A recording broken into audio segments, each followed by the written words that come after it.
Bonjour et bienvenue dans nos perspectives financières d'aujourd'hui. Rejoignez-nous aujourd'hui pour notre analyse du monde financier, des derniers événements, des dernières informations sur les marchés. Thomas va nous aider aujourd'hui depuis la salle des marchés.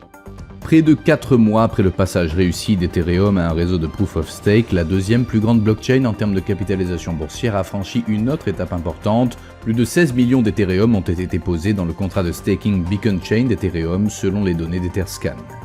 La Banque du Japon a offert une vue plus optimiste sur la santé économique du pays et a souligné le nombre croissant d'entreprises prévoyant des augmentations de salaire. Les offres d'emploi en ligne au Royaume-Uni ont glissé en dessous des niveaux pré-Covid pour la première fois en presque 2 ans. L'action Google a chuté de 0,5% lors de la dernière session, l'indicateur oscillateur ultime d'un signal baissier.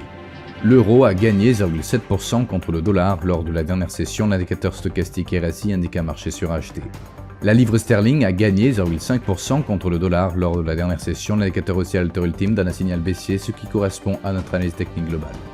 La paire dollar australien dollar américain a augmenté de 0,8% lors de la dernière session selon l'indicateur CCI, nous sommes dans un marché suracheté. Le PIB de la Grande-Bretagne sera publié à 7h GMT, la production industrielle de l'eurozone à 10h GMT, l'indice des prix à la consommation en Finlande à 6h GMT, l'indice du sentiment des consommateurs du Michigan aux États-Unis sera publié à 15h GMT, les positions nettes NC de la CFTC pour le Japon à 20h30 GMT, la production industrielle de la Grande-Bretagne à 7h GMT. Nous espérons que vous avez apprécié nos perspectives du marché d'aujourd'hui.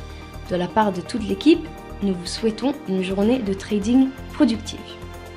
N'oubliez pas de nous rejoindre la prochaine fois pour toutes nos analyses des derniers événements et nouvelles sur les marchés financiers.